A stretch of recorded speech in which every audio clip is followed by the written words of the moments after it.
Les sciences et cet anniversaire, il y a 20 ans, les chercheurs détectaient la première exoplanète. De quoi s'agit-il ? D'une planète en orbite, elle aussi, autour d'une étoile, comme nous, autour du Soleil.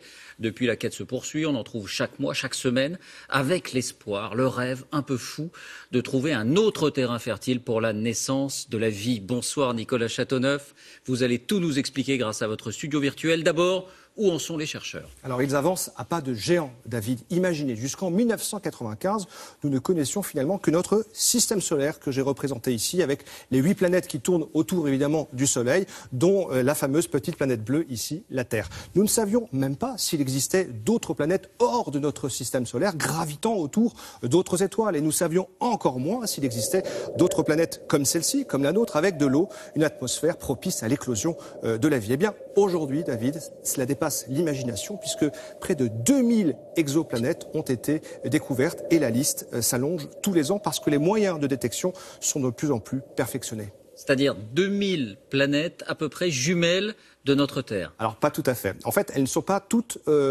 hospitalières, puisque la plupart sont des géantes gazeuses, comme celle-ci que nous avons représentée. Alors elle s'appelle, accrochez-vous bien, HD 180 733b, c'est son joli nom de code.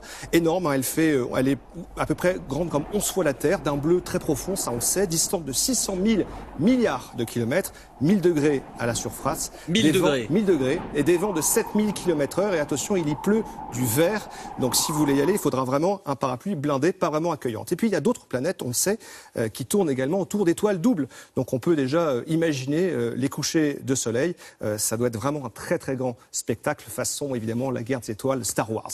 Et puis David, il y a des planètes plus petites, rocheuses, comme la nôtre, comme la Terre, mais qui sont plus difficiles à détecter. Et certaines pourraient peut-être abriter la vie. Alors pas toutes, loin de là. Je vais vous montrer d'ailleurs quelques exemples extrêmes. La première que je vais vous montrer s'appelle ici Kepler 581e. C'est un enfer volcanique. Elle est tellement proche de son étoile qu'elle ne tourne plus sur elle-même et qu'elle présente en fait toujours la même face à son étoile.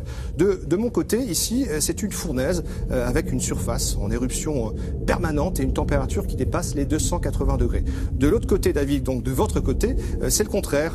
On voit là la nuit perpétuelle et glacée, voilà, qui s'installe. À vous évidemment de choisir le côté que vous préférez.